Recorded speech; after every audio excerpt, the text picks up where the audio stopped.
동서양을 막론하고 많은 현인들이 고독을 강조하였습니다.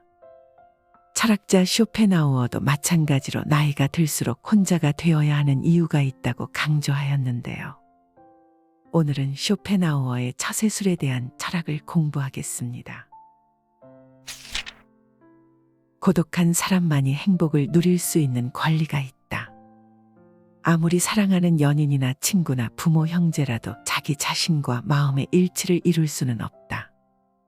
이웃과는 개성과 기질이 달라서 완전한 일치는 더욱 불가능하다. 세상에서 가장 소중한 것은 건강이다. 그 다음으로 중요한 것은 마음의 평화와 정신의 안정이다. 그런 중요한 것을 다른 사람과의 일치를 통해서 얻기는 어렵다. 그것은 오직 고독을 통해서만 얻을 수 있는 보물이다. 우리는 고독해지려면 혼자 있는 시간이 아주 많아야 하고 자기 자신과의 만남과 대화를 즐겨야 한다. 그러기 위해서는 젊은 시절부터 고독을 사랑하고 고독을 감당해낼 수 있는 방법을 계속 단련하지 않으면 안 된다. 그렇게 고독에 단련된 사람만이 행복을 누릴 수 있는 권리를 갖게 된다. 키케로는 자기 자신 속의 모든 것을 간직할 수 있는 사람만이 행복을 누릴 수 있다고 말했다. 사실 자기 자신 속에 많은 것을 가진 사람은 남에게 기대지 않는다.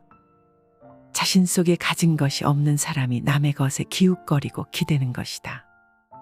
내면적 자아가 공허한 사람일수록 외부에서 끝없는 자극을 구한다. 그는 외부에서 만족을 얻지 못하면 스스로 파멸한다. 우리는 그것을 악기에 비유할 수 있다. 단음을 가진 악기는 교향악단에서 다른 악기들과 함께 연주되어야만 그 역할을 할 수가 있다. 그러나 피아노는 심포니의 한 부분이 아니라 독주를 통해서 나름대로 작은 음악적 세계를 형성할 수 있으며 교향악단의 주인공이 되어 다른 악기들의 반주를 거느릴 수가 있다. 이것을 보면 다른 목적이 없는 한 사교가 뛰어난 인물은 대체로 지능적으로 열등한 사람으로 일단 평가해도 된다. 그러나 비사교적인 사람들, 특히 남들과 잘 어울리지 못하는 외로운 사람들은 어떤 면에서 뛰어난 능력을 가진 인물로 봐도 좋을 것이다. 프랑스의 저술가 벤나단 디 상피엘은 음식을 적게 먹으면 건강에 좋고 사람을 적게 만나면 마음의 평화를 누릴 수 있다는 의미 깊은 말을 남겼다. 따라서 혼자 있는 시간이 편하고 즐겁다면 당신은 정신의 노다지를 캔 셈이다. 그러나 사람들과 만나기를 피하고 고독을 즐긴다는 것은 쉬운 일이 아니다. 그래서 고독은 뛰어난 인물들에게 찾아오는 운명이라고 말하고 있다. 사랑하지도 말고 미워하지도 말라. 어떤 사람의 흉악한 성격의 일면을 파악한 뒤에 그 사실을 잊어버리는 것은 마치 애써 모은 돈을 창밖에 내던지는 것과 다름없다. 누구나 남의 성격을 파악한 뒤에는 그 사람에 대한 경계의 의미로 기억해두면 터무니없이 남을 믿어서 받는 손해를 피할 수 있다. 사랑하지도 말고 미워하지도 말아라. 이것이 지혜의 절반에 해당된다. 아무것도 말하지 말고 아무것도 믿지 말라. 그것이 지혜의 나머지 절반이다. 그러나 이런 명언을 지켜야 하는 이 세상에서 산다는 것은 얼마나 어처구니 없는 일인가. 후회는 자신을 고문하는 짓이다. 조심해서 말 위에 안장을 얹어 놓아라. 그 다음에는 대담하게 말을 몰아라라는 말은 괴테의 격언집에 나온다. 남자는 일단 일을 시작하고 최선을 다한 후에 실패를 하면 그 다음은 깨끗이 잊어야 한다. 사람의 일이란 우연과 착오가 늘 곁에 따라다닌다. 우리는 불행한 일을 당하거나 자기가 하는 일이 좌절되면 이렇게 될 줄 몰랐다거나 그렇게 하지 않았더라면 이 정도까지 되지는 않았을 텐데 하고 후회를 한다. 그러나 그런 후회는 스스로 자신을 고문하는 짓이나 마찬가지이다. 그런 경우에는 이스라엘의 다비드 왕을 본받아야 한다. 다비드 왕은 어린 왕자가 병들어 누워있을 때 야훼에게 낫게 해달라고 간절히 기도를 드렸지만 왕자가 죽자 곧 몸을 일으킨 후에 기분을 전환하여 조금도 회한에 잠기는 일이 없었다. 그러나 성격상 좀처럼 체념할 수 없는 사람이라면 자신의 이성에 호소하여 우리들의 인생이란 숙명적으로 피할 수 없는 운명이 있다는 것을 인정해야 한다. 살아있는 것은 움직인다. 아리스토텔레스의 명언 중에 살아있는 것은 움직인다라는 말이 있다. 인간의 육체적인 생명은 끝없이 움직이는 데서 그 명맥이 이어진다. 인간의 정신적인 생명도 끝없는 사유를 요구하고 있다. 동작이 정지되고 생각이 멈추면 인간은 죽는다. 사람이 아무 일이 없을 때 무심코 손가락 마디를 눌러 소리를 내거나 기지개를 켜는 등 동작을 하는 것은 정지 상태에서 오는 권태를 이겨내기 위해서이다. 이처럼 육체적, 정신적으로 움직이는 행위는 삶의 조건이다.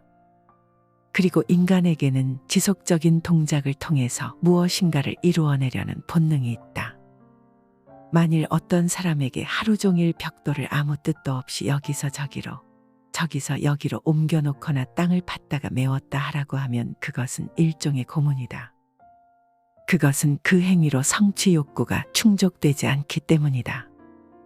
사람에게는 동작, 즉 행위를 통해서 무엇인가 이루려는 성취 욕구가 중요하다. 그 이유는 성취가 우리들에게 행복을 주기 때문이다. 아무리 직장 생활이 괴롭고 힘들어도 일이 성취 욕구를 충족시켜 주기 때문에 우리는 견딜 수 있는 것이다. 사람에게 가장 직접적인 행복을 주는 것은 자기 손으로 무엇인가 완성시키는 일을 하는 것이다. 예를 들면 그림을 그리거나 글을 쓰거나 집을 짓거나 하는 것처럼 성취가 목적이 되어야 한다. 일거리가 없거나 직장이 없는 사람에게 가장 큰 정신적 손실은 돈의 결핍보다 성취 욕구를 만족시킬 수 없다는 데 있다. 내가 태어난 것은 고뇌의 노예가 되기 위해서였다. 우리들 육체의 생리적인 현상은 물리학적으로는 유예된 죽음이라고 말할 수 있다. 또 우리들의 정신 활동은 밤마다 파도처럼 밀려오는 권태를 물리치는 작업에 지나지 않는다. 결국 육체나 정신이나 죽음에게 승리를 안겨줄 뿐이다. 삶의 주인은 결국 죽음이다. 따라서 삶은 죽음이 우리를 삼켜버리기 전에 갖고 노는 장난감에 불과한 순간이다. 우리는 늘 삶에 비상한 관심을 갖고 의지와 욕구를 불어넣고 투지를 불태우지만 그것은 마치 아이들이 비누방울을 갖고 노는 것과 같다. 비누방울이 끝내는 터질 줄 뻔히 알면서도 숨을 불어넣어 크게 만들어 오래 가도록 애쓰는 것처럼. 여기서 나는 철학자 볼테르가 한 말을 인용하겠다. 행복은 꿈에 지나지 않고 고통만이 늘 내 곁에 붙어 있다. 나는 이 사실을 80평생을 경험해서 알고 있으므로 지금은 거의 체념한 상태이다. 지금 나는 혼잣말처럼 이렇게 중얼거린다. 파리가 태어난 것은 거미에게 잡혀 먹히기 위해서인 것처럼 내가 태어난 것은 고뇌의 노예가 되기 위해서였다.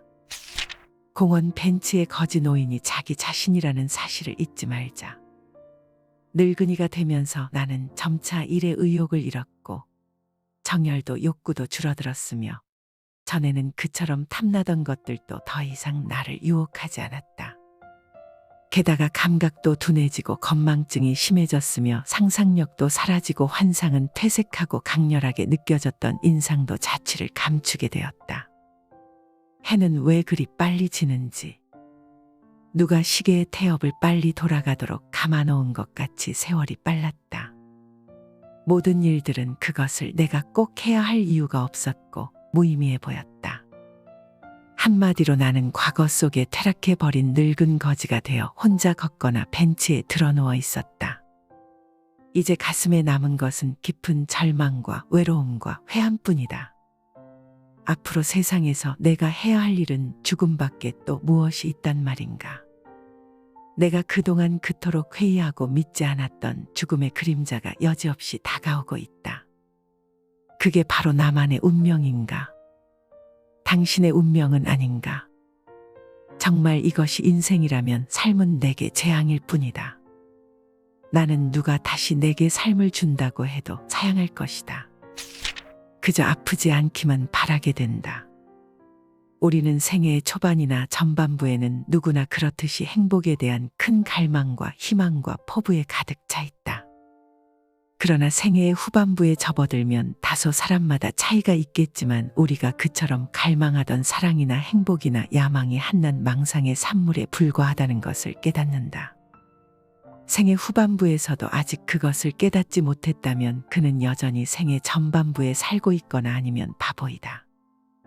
따라서 지혜로운 사람은 강렬한 쾌락보다는 다만 고통이 없기를 바랄 뿐이며 우리가 흔히 주위에서 보아온 재난이나 불행을 피할 수만 있다면 다행이라는 생각을 하게 된다. 잘 살기는 바라지도 않아. 아프지 않고 살 수만 있으면 좋겠어. 당신의 입에서 그런 말이 나왔다면 당신은 이미 생의 후반부에 살고 있는 셈이다. 나 역시 젊은 시절에는 문을 두드리는 소리가 들리면 야, 뭔가 좋은 수가 있나 보다 하고 반가워했지만 나이가 들고 인생을 겪고 난 후에 문 두드리는 소리를 들으면 혹시 불길한 일이 생긴 것은 아니겠지 하고 중얼거리곤 했다. 인생이란 휴전 없는 끝없는 전쟁이다. 모든 불행과 괴로움에 관해 위안을 얻기 위해서는 자기보다 더 비참한 사람을 보면 된다. 건강한 사람이 비참하다고 느낄 때는 병원의 중환자실을 찾아가 보면 자신이 얼마나 행복한 위치에 있는가를 깨닫고 가장 큰 위안을 받을 수 있다. 그렇다면 그때 인간에게 어떤 결과가 올 것인가? 소백정이 소를 잡기 위해서 들판에서 한가하게 노니는 소떼들에게 눈독을 들이고 있는 것을 생각해보라. 우리 인간은 언제 닥칠지 모르는 불행을 앞둔 소와 똑같은 신세가 아니겠는가. 오늘은 행복한 날을 보내고 있지만 우리는 언제 질병과 재난과 전쟁의 재앙이나 슬픔과 고통이 닥칠지 모르는 위기에 방치되어 있을 뿐이다. 따라서 평화나 행복은 우연히 차지하게 된 잠시 동안의 휴식에 불과하다. 이제 곧 고통과의 투쟁과 맞서야 한다. 그리고 그 고통을 벗어날 때까지는 끝없는 함정이 기다리고 있으므로 지속적인 도전이 필요하다. 인생이란 휴전 없는 고통과의 끝없는 전쟁의 계속이며 행복이나 만족을 느끼는 시간은 극히 순식간에 불과하다. 따라서 우리는 늘 고통과 맞설 무기를 든 채 끝내는 죽어간다는 결론에 이른다. 불행이라는 장애물이 나타나야 인간은 비로소 살맛이 난다. 사람은 고뇌하기 위해서 태어났다. 그렇지 않다면 우리가 이 세상을 고뇌 때문에 허덕이며 살 이유가 어디 있겠는가. 사람이 고뇌하기 위해 태어난 것이 아니라고 주장하는 것은 이치에 맞지 않는다. 하긴 사람들 중에는 몇 가지 특이한 불행을 예외로 볼 수도 있겠지만 근본적으로 이 세상은 불행으로 가득 차 있다. 강물은 장애물이 없는 한 조용히 흘러간다. 그와 똑같이 인간이나 동물들의 세상도 자신의 의지를 거스르는 장애물이 나타나지 않는다면 살아있다는 것을 의식하지 않고도 세월을 흘려보낼 수가 있다. 하지만 인간은 자유의지를 방해하는 불행이라는 장애물이 나타났을 때 비로소 자신이 살아있다는 것을 의식하게 된다. 그때서야 인간은 자기의 의지를 가로막는 것들과 괴로움을 주는 것들을 뚜렷이 느끼게 되는 것이다. 그것은 마치 건강한 사람이 건강이라는 것이 소중하다는 것을 모르고 살다가 병든 후에야 건강의 소중함을 깨닫게 되는 이치와 같다. 행복은 내 마음속에 둥지를 틀고 있다. 그리스의 철학자 에피쿠로스의 제자인 메트로도루스는 그의 저서에서 인간의 행복은 대부분 자기 마음에서 비롯된다고 말한다. 행복은 누구나 자기 자신 속에 깃들어 있다. 그래서 행복은 자기가 만들어내는 것이지 외적 사물이나 환경과 조건에 의해서 결정되는 것은 아니라는 뜻이다. 사람마다 느낌과 경험이 모두 달라서 똑같은 환경과 조건에서도 사람들의 생활 방식은 천차만별인데다가 각자가 전혀 다른 세상에서 살고 있다. 이 세상은 모든 인간에게 똑같은 주거 공간이지만 개개인의 삶은 전혀 다르다. 이것은 똑같은 땅에서도 사람들마다 전혀 딴 세계에서 살고 있다는 뜻이다. 그래서 어떤 사람에게는 공허하고 평범한 삶이 어떤 사람에게는 풍부하고 다채롭고 의미 깊은 세상이 되기도 한다. 그런 사실은 괴테나 바이런 등 유명 시인들의 시를 읽어보면 안다. 그들의 시에는 세상을 바라보는 뛰어난 관찰력과 상상력이 깃들어 있다. 시인들은 꽃 하나를 보고 그것을 느끼는 감각이나 표현하는 능력이 다른 사람과 다르다. 그러나 다른 사람들은 그 시인들처럼 똑같은 꽃에서 아름답고 놀라운 소재를 찾아낼 수가 없다. 시인이 꽃에서 찾아낸 아름다움이 그들의 행복이라면 또 다른 어떤 불행한 사람이 똑같은 꽃을 보고 비극의 그림자를 찾아낼 수 있다. 어떤 사람은 꽃에서 웃음을 찾아내고 무관심한 사람은 그 꽃을 그저 무미건조하게 바라볼 뿐이다. 그 이유는 무엇일까? 그것은 꽃이라는 외적 조건이 누군가를 행복하게 하는 것이 아니라 각자가 마음의 눈으로 꽃을 그려내고 있다는 뜻이며 행복이나 불행 역시 외적 조건이 아니라 모두가 자기 마음에서 비롯되고 있다는 것을 잘 말해주고 있다. 절규한 친구하고는 화해하지 말아라. 로마의 격언 중에는 천성은 아무리 쫓아내도 곧바로 되돌아온다라는 말이 있다. 인간이 태어날 때 갖고 나온 고유한 성격과 개성은 절대로 바뀌지 않는다. 3살 버릇이 80까지 가는 것이 아니라 태어날 때 성격을 무덤까지 갖고 가는 것이다. 인간은 자신의 고유한 본성을 결코 잊지 못하는 법이다. 인간의 행동은 이처럼 내재적인 본능의 지배를 받는 것이므로 똑같은 상황에서 똑같은 행동을 되풀이한다. 따라서 어떤 이유로든 한번 절규한 친구와 화해하는 것은 잘못이다. 그 친구는 훗날 똑같은 상황에서 똑같은 본능을 되풀이하기 때문이다. 그때 가서 그럴 줄 몰랐다고 말하거나 배신자라고 비난해야 소용없다. 한번 잘못을 저질러 해고한 하인을 불러들이는 것도 잘못이다. 사람은 일단 이해관계가 바뀌면 태도가 달라진다. 따라서 그 사람의 성격이 파악되면 그런 줄 알고 그를 대할 필요가 있다. 그리고 그를 받아들이는 경우에는 그와 헤어졌던 이유와 함께 받아들인다는 것을 명심해야 한다. 광물학자가 광물의 표본 자료를 갖고 물질의 특성을 표기해 주는 것처럼 앞으로 우리는 사람을 대할 때 우리가 관계를 맺고 있는 이웃 사람들의 성격적 특성을 마치 광물의 본래 특성처럼 분류해 둘 필요가 있다. 그 이유는 사람의 성격은 변하지 않기 때문이다. 남의 잘못을 고치는 일은 거의 불가능한 일이다. 남의 생각이나 의견은 반박해서는 안 된다. 남을 불합리한 생각과 허망에서 벗어나게 하려는 것은 비록 구약성서에 나오는 인물처럼 969세까지 살아도 그 목적을 달성할 수 없을 것이다. 또한 남과 얘기할 때는 아무리 호의적으로 말한다 해도 상대방의 잘못을 비난해서는 안 된다. 남의 감정을 사기는 쉽지만 그 잘못을 시정하기는 매우 어렵기 때문이다. 만일 남이 차마 귀로는 들을 수 없고 전혀 이치에 닿지 않는 말을 하더라도 개입할 필요가 없다. 단지 그가 서투른 연극을 하고 있다는 것을 알고 있으면 된다. 이 세상에서 진리나 교훈을 전하려는 사람이 혹시 자기의 임무를 완수했다면 그것은 행운에 속하지만 대부분의 사람들은 그 과정에서 오해와 푸대접을 받거나 아니면 저항과 학대에 시달릴 수밖에 없다. 그러므로 자신의 의견을 남에게 납득시키려면 열을 올리지 말고 끝까지 진실하고 냉정하게 설득을 해야 한다. 자기 의견을 말하면서 열을 올리면 듣는 사람은 그의 말이 지성에서 나온 판단이라기보다는 관철하려는 의지에서 나온 것이라고 생각하기 때문에 더욱 납득하려고 들지 않을 것이다. 고독한 사람만이 행복을 누릴 수 있는 권리가 있다. 아무리 사랑하는 연인이나 친구나 부모 형제라도 자기 자신과 마음의 일치를 이룰 수는 없다. 이웃과는 개성과 기질이 달라서 완전한 일치는 더욱 불가능하다. 세상에서 가장 소중한 것은 건강이다. 그 다음으로 중요한 것은 마음의 평화와 정신의 안정이다. 그런 중요한 것을 다른 사람과의 일치를 통해서 얻기는 어렵다. 그것은 오직 고독을 통해서만 얻을 수 있는 보물이다. 우리는 고독해지려면 혼자 있는 시간이 아주 많아야 하고 자기 자신과의 만남과 대화를 즐겨야 한다.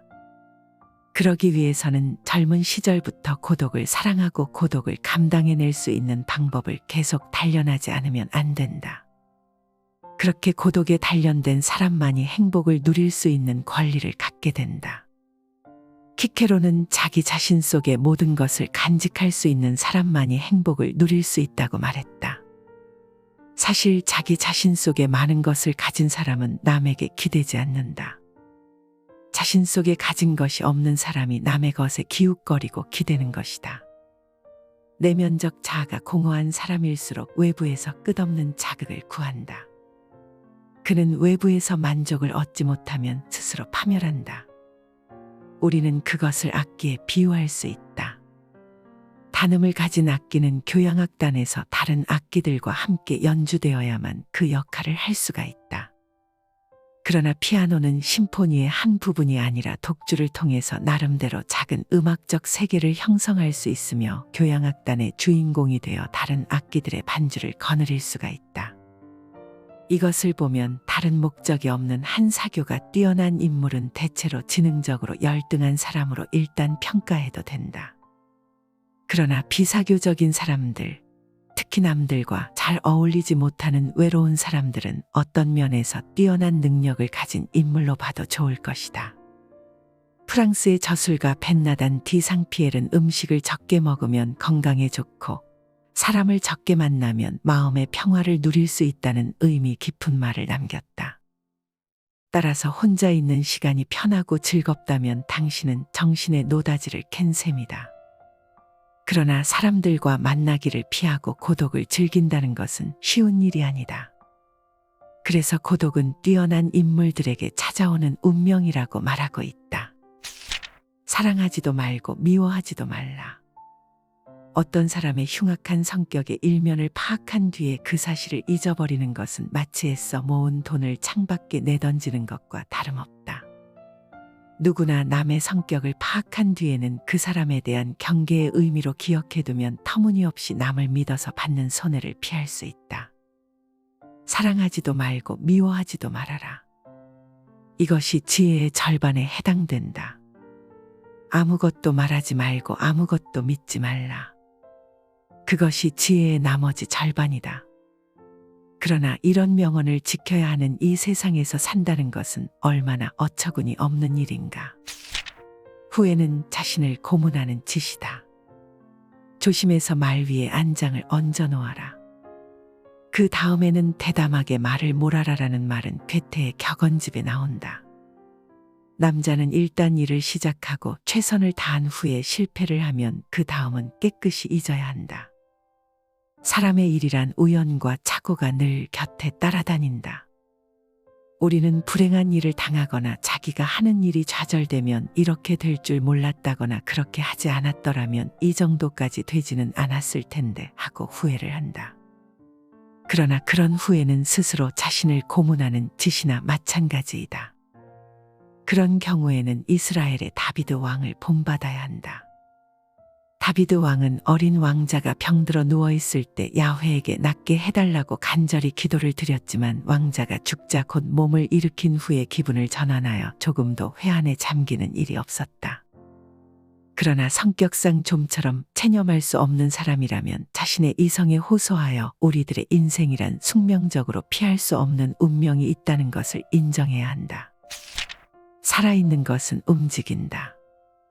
아리스토텔레스의 명언 중에 살아있는 것은 움직인다라는 말이 있다. 인간의 육체적인 생명은 끝없이 움직이는 데서 그 명맥이 이어진다. 인간의 정신적인 생명도 끝없는 사유를 요구하고 있다. 동작이 정지되고 생각이 멈추면 인간은 죽는다. 사람이 아무 일이 없을 때 무심코 손가락 마디를 눌러 소리를 내거나 기지개를 켜는 등 동작을 하는 것은 정지 상태에서 오는 권태를 이겨내기 위해서이다. 이처럼 육체적, 정신적으로 움직이는 행위는 삶의 조건이다. 그리고 인간에게는 지속적인 동작을 통해서 무엇인가를 이루어내려는 본능이 있다. 만일 어떤 사람에게 하루 종일 벽돌을 아무 뜻도 없이 여기서 저기로 저기서 여기로 옮겨놓거나 땅을 팠다가 메웠다 하라고 하면 그것은 일종의 고문이다. 그것은 그 행위로 성취 욕구가 충족되지 않기 때문이다. 사람에게는 동작, 즉 행위를 통해서 무엇인가 이루려는 성취 욕구가 중요하다. 그 이유는 성취가 우리들에게 행복을 주기 때문이다. 아무리 직장 생활이 괴롭고 힘들어도 일이 성취 욕구를 충족시켜 주기 때문에 우리는 견딜 수 있는 것이다. 사람에게 가장 직접적인 행복을 주는 것은 자기 손으로 무엇인가 완성시키는 일을 하는 것이다. 예를 들면 그림을 그리거나 글을 쓰거나 집을 짓거나 하는 것처럼 성취가 목적이 되어야 한다. 일거리가 없거나 직장이 없는 사람에게 가장 큰 정신적 손실은 돈의 결핍보다 성취 욕구를 만족시킬 수 없다는 데 있다. 내가 태어난 것은 고뇌의 노예가 되기 위해서였다.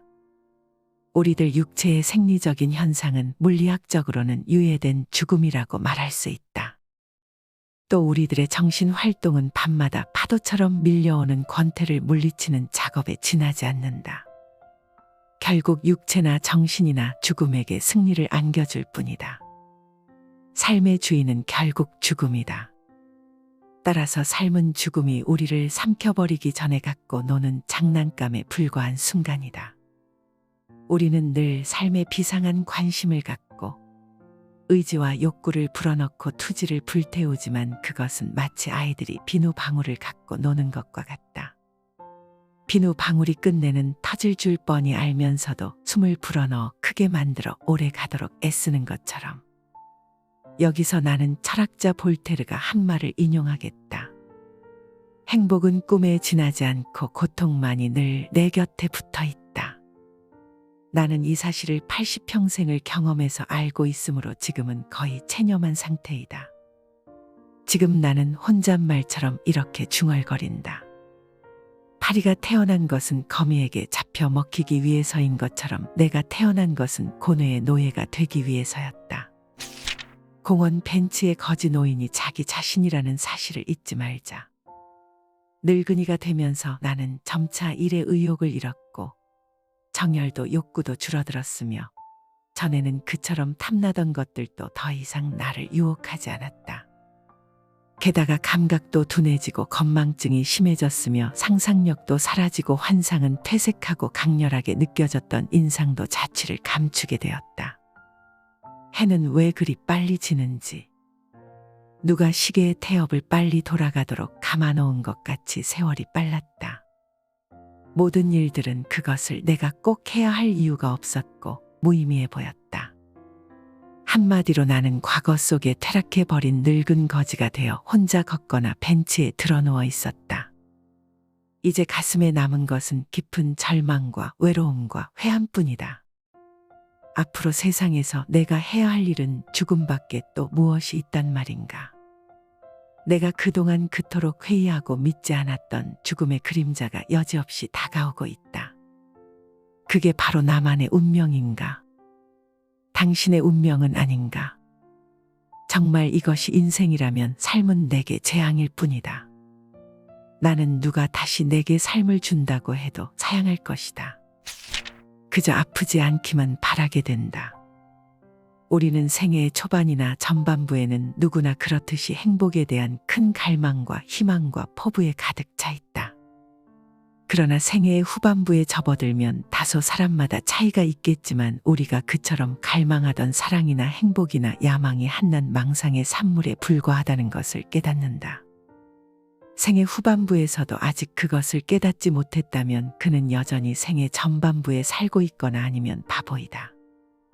따라서 지혜로운 사람은 강렬한 쾌락보다는 다만 고통이 없기를 바랄 뿐이며 우리가 흔히 주위에서 보아온 재난이나 불행을 피할 수만 있다면 다행이라는 생각을 하게 된다. 잘 살기는 바라지도 않아. 아프지 않고 살 수만 있으면 좋겠어. 당신의 입에서 그런 말이 나왔다면 당신은 이미 생의 후반부에 살고 있는 셈이다. 나 역시 젊은 시절에는 문을 두드리는 소리가 들리면 야, 뭔가 좋은 수가 있나 보다 하고 반가워했지만 나이가 들고 인생을 겪고 난 후에 문 두드리는 소리를 들으면 혹시 불길한 일이 생긴 것은 아니겠지 하고 중얼거리곤 했다. 인생이란 휴전 없는 끝없는 전쟁이다. 모든 불행과 괴로움에 관해 위안을 얻기 위해서는 자기보다 더 비참한 사람을 보면 된다. 건강한 사람이 비참하다고 느낄 때는 병원의 중환자실을 찾아가 보면 자신이 얼마나 행복한 위치에 있는가를 깨닫고 가장 큰 위안을 받을 수 있다. 그렇다면 그때 인간에게 어떤 결과가 올 것인가? 소백정이 소를 잡기 위해서 들판에서 한가하게 노니는 소떼들에게 눈독을 들이고 있는 것을 생각해보라. 우리 인간은 언제 닥칠지 모르는 불행을 앞둔 소와 똑같은 신세가 아니겠는가? 오늘은 행복한 날을 보내고 있지만 우리는 언제 질병과 재난과 전쟁의 재앙이나 슬픔과 고통이 닥칠지 모르는 위기에 방치되어 있을 뿐이다. 따라서 평화나 행복은 우연히 차지하게 된 잠시 동안의 휴식에 불과하다. 이제 곧 고통과의 투쟁과 맞서야 한다. 그리고 그 고통을 벗어날 때까지는 끝없는 함정이 기다리고 있으므로 지속적인 도전이 필요하다. 인생이란 휴전 없는 고통과의 끝없는 전쟁의 계속이며 행복이나 만족을 느끼는 시간은 극히 순식간에 불과하다. 따라서 우리는 늘 고통과 맞설 무기를 든 채 끝내는 죽어간다는 결론에 이른다. 불행이라는 장애물이 나타나야 인간은 비로소 살맛이 난다. 사람은 고뇌하기 위해서 태어났다. 그렇지 않다면 우리가 이 세상을 고뇌 때문에 허덕이며 살 이유가 어디 있겠는가? 사람이 고뇌하기 위해 태어난 것이 아니라고 주장하는 것은 이치에 맞지 않는다. 하긴 사람들 중에는 몇 가지 특이한 불행을 예외로 볼 수도 있겠지만 근본적으로 이 세상은 불행으로 가득 차 있다. 강물은 장애물이 없는 한 조용히 흘러간다. 그와 똑같이 인간이나 동물들의 세상도 자신의 의지를 거스르는 장애물이 나타나지 않는다면 살아있다는 것을 의식하지 않고도 세월을 흘려보낼 수가 있다. 하지만 인간은 자유의지를 방해하는 불행이라는 장애물이 나타났을 때 비로소 자신이 살아있다는 것을 의식하게 된다. 그때서야 인간은 자기의 의지를 가로막는 것들과 괴로움을 주는 것들을 뚜렷이 느끼게 되는 것이다. 그것은 마치 건강한 사람이 건강이라는 것이 소중하다는 것을 모르고 살다가 병든 후에야 건강의 소중함을 깨닫게 되는 이치와 같다. 행복은 내 마음속에 둥지를 틀고 있다. 그리스의 철학자 에피쿠로스의 제자인 메트로도루스는 그의 저서에서 인간의 행복은 대부분 자기 마음에서 비롯된다고 말한다. 행복은 누구나 자기 자신 속에 깃들어 있다.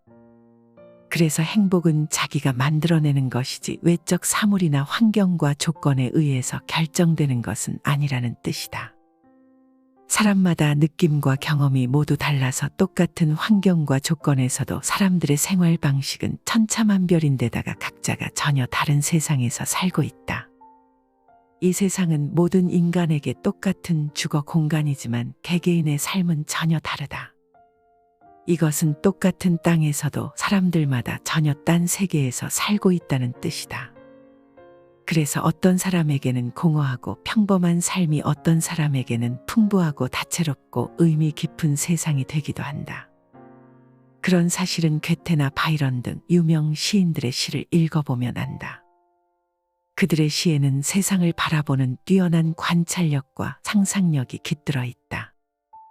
시인들은 꽃 하나를 보고 그것을 느끼는 감각이나 표현하는 능력이 다른 사람과 다르다. 그러나 다른 사람들은 그 시인들처럼 똑같은 꽃에서 아름답고 놀라운 소재를 찾아낼 수가 없다. 시인이 꽃에서 찾아낸 아름다움이 그들의 행복이라면 또 다른 어떤 불행한 사람이 똑같은 꽃을 보고 비극의 그림자를 찾아낼 수 있다. 어떤 사람은 꽃에서 웃음을 찾아내고 무관심한 사람은 그 꽃을 그저 무미건조하게 바라볼 뿐이다. 그 이유는 무엇일까? 그것은 꽃이라는 외적 조건이 누군가를 행복하게 하는 것이 아니라 각자가 마음의 눈으로 꽃을 그려내고 있다는 뜻이며 행복이나 불행 역시 외적 조건이 아니라 모두가 자기 마음에서 비롯되고 있다는 것을 잘 말해주고 있다. 절규한 친구하고는 화해하지 말아라. 로마의 격언 중에는 천성은 아무리 쫓아내도 곧바로 되돌아온다라는 말이 있다. 인간이 태어날 때 갖고 나온 고유한 성격과 개성은 절대로 바뀌지 않는다. 3살 버릇이 80까지 가는 것이 아니라 태어날 때 성격을 무덤까지 갖고 가는 것이다. 인간은 자신의 고유한 본성을 결코 잊지 못하는 법이다. 인간의 행동은 이처럼 내재적인 본능의 지배를 받는 것이므로 똑같은 상황에서 똑같은 행동을 되풀이한다. 따라서 어떤 이유로든 한번 절교한 친구와 화해하는 것은 잘못이다. 그 친구는 훗날 똑같은 상황에서 똑같은 본능을 되풀이하기 때문이다. 그때 가서 그럴 줄 몰랐다고 말하거나 배신자라고 비난해야 소용없다. 한번 잘못을 저질러 해고한 하인을 불러들이는 것도 잘못이다. 사람은 일단 이해관계가 바뀌면 태도가 달라진다. 따라서 그 사람의 성격이 파악되면 그런 줄 알고 그를 대할 필요가 있다. 그리고 그를 받아들이는 경우에는 그와 헤어졌던 이유와 함께 받아들인다는 것을 명심해야 한다. 광물학자가 광물의 표본 자료를 갖고 물질의 특성을 표기해 주는 것처럼 앞으로 우리는 사람을 대할 때 우리가 관계를 맺고 있는 이웃 사람들의 성격적 특성을 마치 광물의 본래 특성처럼 분류해 둘 필요가 있다. 그 이유는 사람의 성격은 변하지 않기 때문이다. 남의 잘못을 고치는 일은 거의 불가능한 일이다. 남의 생각이나 의견은 반박해서는 안 된다. 남을 불합리한 생각과 허망에서 벗어나게 하려는 것은 비록 구약성서에 나오는 인물처럼 969세까지 살아도 그 목적을 달성할 수 없을 것이다. 또한 남과 얘기할 때는 아무리 호의적으로 말한다 해도 상대방의 잘못을 비난해서는 안 된다. 남의 감정을 사기는 쉽지만 그 잘못을 시정하기는 매우 어렵기 때문이다. 만일 남이 차마 귀로는 들을 수 없고 전혀 이치에 닿지 않는 말을 하더라도 개입할 필요가 없다. 단지 그가 서투른 연극을 하고 있다는 것을 알고 있으면 된다. 이 세상에서 진리나 교훈을 전하려는 사람이 혹시 자기의 임무를 완수했다면 그것은 행운에 속하지만 대부분의 사람들은 그 과정에서 오해와 푸대접을 받거나 아니면 저항과 학대에 시달릴 수밖에 없다. 그러므로 자신의 의견을 남에게 납득시키려면 열을 올리지 말고 끝까지 진실하고 냉정하게 설득을 해야 한다. 자기 의견을 말하면서 열을 올리면 듣는 사람은 그의 말이 지성에서 나온 판단이라기보다는 관철하려는 의지에서 나온 것이라고 생각하기 때문에 더욱 납득하려고 들지 않을 것이다. 고독한 사람만이 행복을 누릴 수 있는 권리가 있다. 아무리 사랑하는 연인이나 친구나 부모 형제라도 자기 자신과 마음의 일치를 이룰 수는 없다. 이웃과는 개성과 기질이 달라서 완전한 일치는 더욱 불가능하다. 세상에서 가장 소중한 것은 건강이다. 그 다음으로 중요한 것은 마음의 평화와 정신의 안정이다. 그런 중요한 것을 다른 사람과의 일치를 통해서 얻기는 어렵다. 그것은 오직 고독을 통해서만 얻을 수 있는 보물이다. 우리는 고독해지려면 혼자 있는 시간이 아주 많아야 하고 자기 자신과의 만남과 대화를 즐겨야 한다. 그러기 위해서는 젊은 시절부터 고독을 사랑하고 고독을 감당해낼 수 있는 방법을 계속 단련하지 않으면 안 된다. 그렇게 고독에 단련된 사람만이 행복을 누릴 수 있는 권리를 갖게 된다. 키케로는 자기 자신 속의 모든 것을 간직할 수 있는 사람만이 행복을 누릴 수 있다고 말했다. 사실 자기 자신 속에 많은 것을 가진 사람은 남에게 기대지 않는다. 자신 속에 가진 것이 없는 사람이 남의 것에 기웃거리고 기대는 것이다. 내면적 자아가 공허한 사람일수록 외부에서 끝없는 자극을 구한다. 그는 외부에서 만족을 얻지 못하면 스스로 파멸한다. 우리는 그것을 악기에 비유할 수 있다. 단음을 가진 악기는 교향악단에서 다른 악기들과 함께 연주되어야만 그 역할을 할 수가 있다. 그러나 피아노는 심포니의 한 부분이 아니라 독주를 통해서 나름대로 작은 음악적 세계를 형성할 수 있으며 교향악단의 주인공이 되어 다른 악기들의 반주를 거느릴 수가 있다. 이것을 보면 다른 목적이 없는 한 사교가 뛰어난 인물은 대체로 지능적으로 열등한 사람으로 일단 평가해도 된다. 그러나 비사교적인 사람들, 특히 남들과 잘 어울리지 못하는 외로운 사람들은 어떤 면에서 뛰어난 능력을 가진 인물로 봐도 좋을 것이다. 프랑스의 저술가 벤나단 디 상피엘은 음식을 적게 먹으면 건강에 좋고 사람을 적게 만나면 마음의 평화를 누릴 수 있다는 의미 깊은 말을 남겼다. 따라서 혼자 있는 시간이 편하고 즐겁다면 당신은 정신의 노다지를 캔 셈이다. 그러나 사람들과 만나기를 피하고 고독을 즐긴다는 것은 쉬운 일이 아니다. 그래서 고독은 뛰어난 인물들에게 찾아오는 운명이라고 말하고 있다. 사랑하지도 말고 미워하지도 말라. 어떤 사람의 흉악한 성격의 일면을 파악한 뒤에 그 사실을 잊어버리는 것은 마치 애써 모은 돈을 창밖에 내던지는 것과 다름없다. 누구나 남의 성격을 파악한 뒤에는 그 사람에 대한 경계의 의미로 기억해두면 터무니없이 남을 믿어서 받는 손해를 피할 수 있다. 사랑하지도 말고 미워하지도 말아라. 이것이 지혜의 절반에 해당된다. 아무것도 말하지 말고 아무것도 믿지 말라. 그것이 지혜의 나머지 절반이다. 그러나 이런 명언을 지켜야 하는 이 세상에서 산다는 것은 얼마나 어처구니 없는 일인가. 후회는 자신을 고문하는 짓이다. 조심해서 말 위에 안장을 얹어 놓아라. 그 다음에는 대담하게 말을 몰아라라는 말은 괴테의 격언집에 나온다. 남자는 일단 일을 시작하고 최선을 다한 후에 실패를 하면 그 다음은 깨끗이 잊어야 한다. 사람의 일이란 우연과 착오가 늘 곁에 따라다닌다. 우리는 불행한 일을 당하거나 자기가 하는 일이 좌절되면 이렇게 될 줄 몰랐다거나 그렇게 하지 않았더라면 이 정도까지 되지는 않았을 텐데 하고 후회를 한다. 그러나 그런 후회는 스스로 자신을 고문하는 짓이나 마찬가지이다. 그런 경우에는 이스라엘의 다비드 왕을 본받아야 한다. 다비드 왕은 어린 왕자가 병들어 누워있을 때 야훼에게 낫게 해달라고 간절히 기도를 드렸지만 왕자가 죽자 곧 몸을 일으킨 후에 기분을 전환하여 조금도 회한에 잠기는 일이 없었다. 그러나 성격상 좀처럼 체념할 수 없는 사람이라면 자신의 이성에 호소하여 우리들의 인생이란 숙명적으로 피할 수 없는 운명이 있다는 것을 인정해야 한다. 살아있는 것은 움직인다. 아리스토텔레스의 명언 중에 살아있는 것은 움직인다라는 말이 있다. 인간의 육체적인 생명은 끝없이 움직이는 데서 그 명맥이 이어진다. 인간의 정신적인 생명도 끝없는 사유를 요구하고 있다.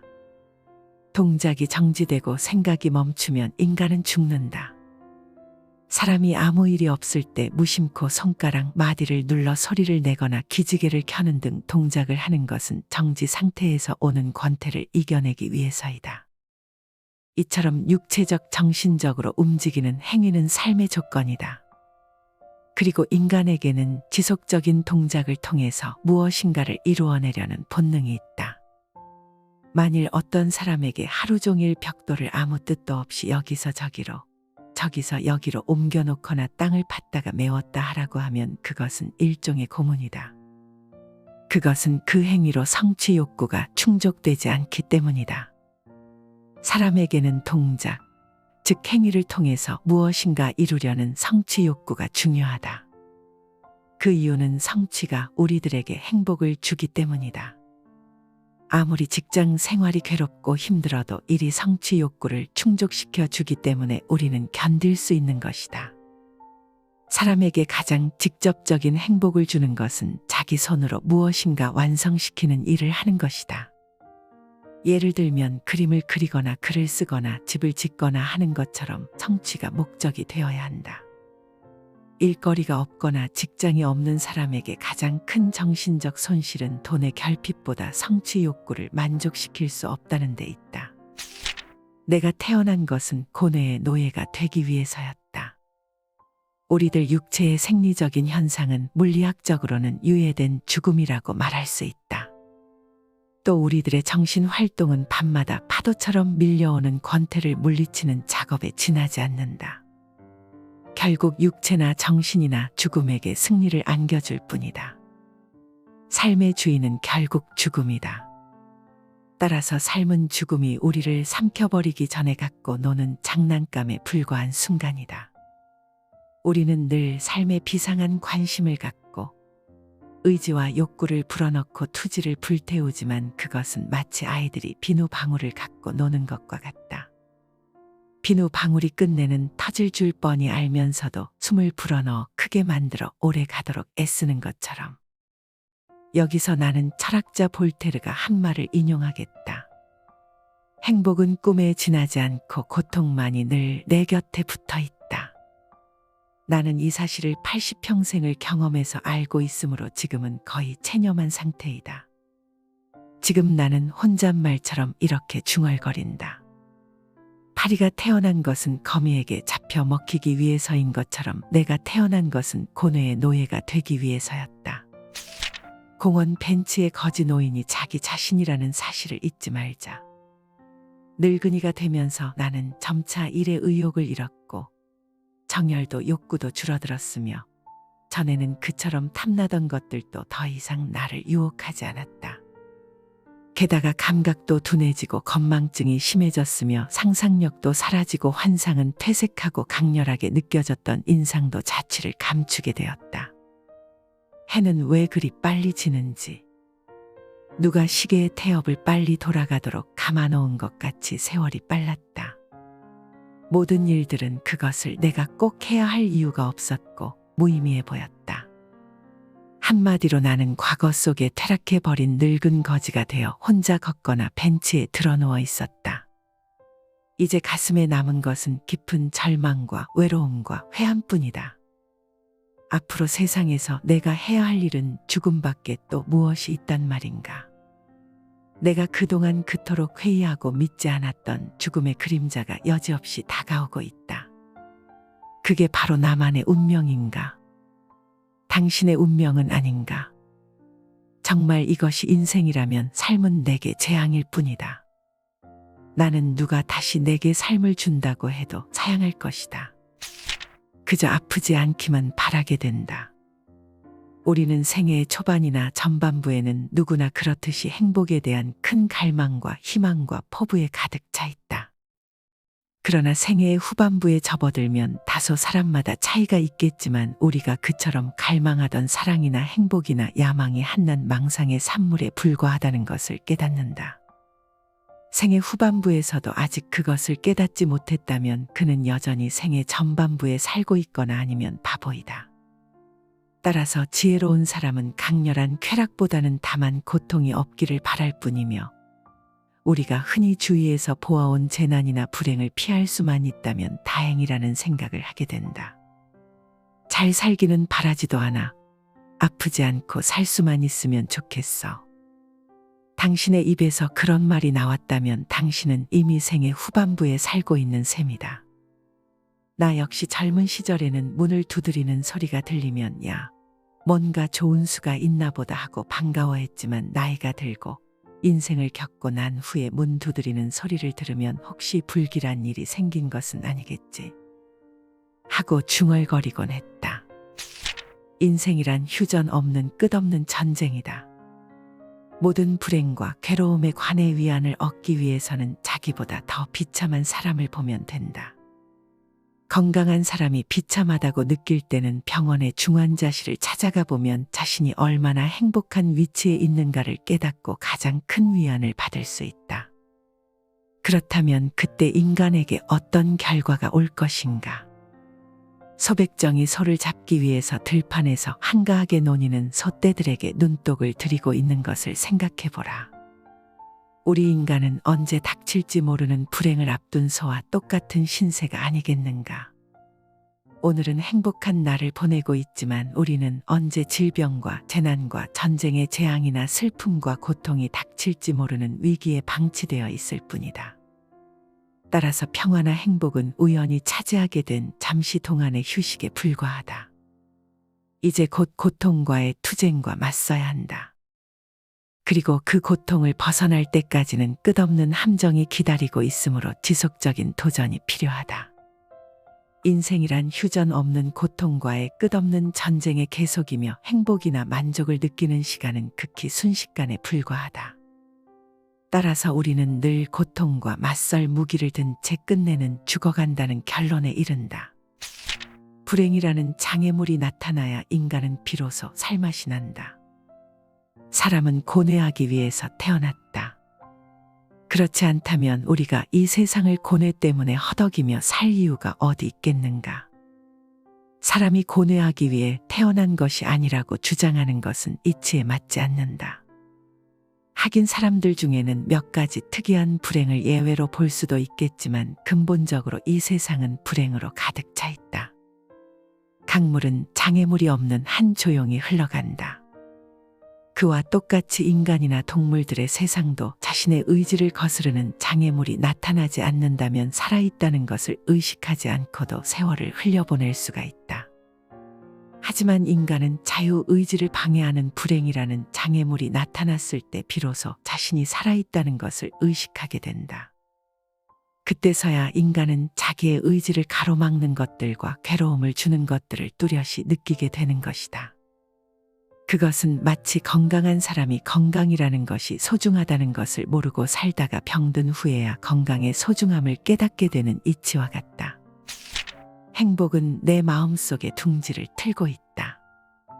그리스의 철학자 에피쿠로스의 제자인 메트로도루스는 그의 저서에서 인간의 행복은 대부분 자기 마음에서 비롯된다고 말한다. 행복은 누구나 자기 자신 속에 깃들어 있다.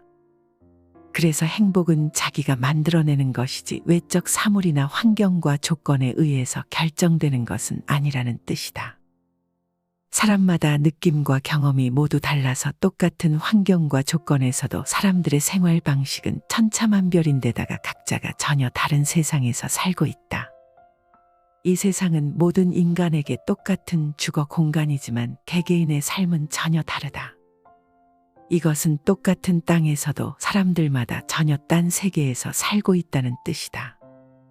그래서 어떤 사람에게는 공허하고 평범한 삶이 어떤 사람에게는 풍부하고 다채롭고 의미 깊은 세상이 되기도 한다.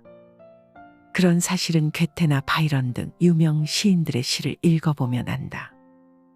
그들의 시에는 세상을 바라보는 뛰어난 관찰력과 상상력이 깃들어 있다. 시인들은 꽃 하나를 보고 그것을 느끼는 감각이나 표현하는 능력이 다른 사람과 다르다. 그러나 다른 사람들은 그 시인들처럼 똑같은 꽃에서 아름답고 놀라운 소재를 찾아낼 수가 없다.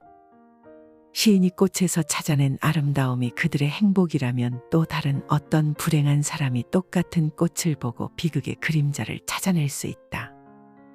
어떤 사람은 꽃에서 웃음을 찾아내고 무관심한 사람은 그 꽃을 그저 무미건조하게 바라볼 뿐이다. 그 이유는 무엇일까? 그것은 꽃이라는 외적 조건이 누군가를 행복하게 하는 것이 아니라 각자가 마음의 눈으로 꽃을 그려내고 있다는 뜻이며 행복이나 불행 역시 외적 조건이 아니라 모두가 자기 마음에서 비롯되고 있다는 것을 잘 말해주고 있다. 절규한 친구하고는 화해하지 말아라. 로마의 격언 중에는 천성은 아무리 쫓아내도 곧바로 되돌아온다라는 말이 있다. 인간이 태어날 때 갖고 나온 고유한 성격과 개성은 절대로 바뀌지 않는다. 3살 버릇이 80까지 가는 것이 아니라 태어날 때 성격을 무덤까지 갖고 가는 것이다. 인간은 자신의 고유한 본성을 결코 잊지 못하는 법이다. 인간의 행동은 이처럼 내재적인 본능의 지배를 받는 것이므로 똑같은 상황에서 똑같은 행동을 되풀이한다. 따라서 어떤 이유로든 한번 절교한 친구와 화해하는 것은 잘못이다. 그 친구는 훗날 똑같은 상황에서 똑같은 본능을 되풀이하기 때문이다. 그때 가서 그럴 줄 몰랐다고 말하거나 배신자라고 비난해야 소용없다. 한번 잘못을 저질러 해고한 하인을 불러들이는 것도 잘못이다. 사람은 일단 이해관계가 바뀌면 태도가 달라진다. 따라서 그 사람의 성격이 파악되면 그런 줄 알고 그를 대할 필요가 있다. 그리고 그를 받아들이는 경우에는 그와 헤어졌던 이유와 함께 받아들인다는 것을 명심해야 한다. 광물학자가 광물의 표본 자료를 갖고 물질의 특성을 표기해 주는 것처럼 앞으로 우리는 사람을 대할 때 우리가 관계를 맺고 있는 이웃 사람들의 성격적 특성을 마치 광물의 본래 특성처럼 분류해 둘 필요가 있다. 그 이유는 사람의 성격은 변하지 않기 때문이다. 남의 잘못을 고치는 일은 거의 불가능한 일이다. 남의 생각이나 의견은 반박해서는 안 된다. 남을 불합리한 생각과 허망에서 벗어나게 하려는 것은 비록 구약성서에 나오는 인물처럼 969세까지 살아도 그 목적을 달성할 수 없을 것이다. 또한 남과 얘기할 때는 아무리 호의적으로 말한다 해도 상대방의 잘못을 비난해서는 안 된다. 남의 감정을 사기는 쉽지만 그 잘못을 시정하기는 매우 어렵기 때문이다. 만일 남이 차마 귀로는 들을 수 없고 전혀 이치에 닿지 않는 말을 하더라도 개입할 필요가 없다. 단지 그가 서투른 연극을 하고 있다는 것을 알고 있으면 된다. 이 세상에서 진리나 교훈을 전하려는 사람이 혹시 자기의 임무를 완수했다면 그것은 행운에 속하지만 대부분의 사람들은 그 과정에서 오해와 푸대접을 받거나 아니면 저항과 학대에 시달릴 수밖에 없다. 그러므로 자신의 의견을 남에게 납득시키려면 열을 올리지 말고 끝까지 진실하고 냉정하게 설득을 해야 한다. 자기 의견을 말하면서 열을 올리면 듣는 사람은 그의 말이 지성에서 나온 판단이라기보다는 관철하려는 의지에서 나온 것이라고 생각하기 때문에 더욱 납득하려고 들지 않을 것이다.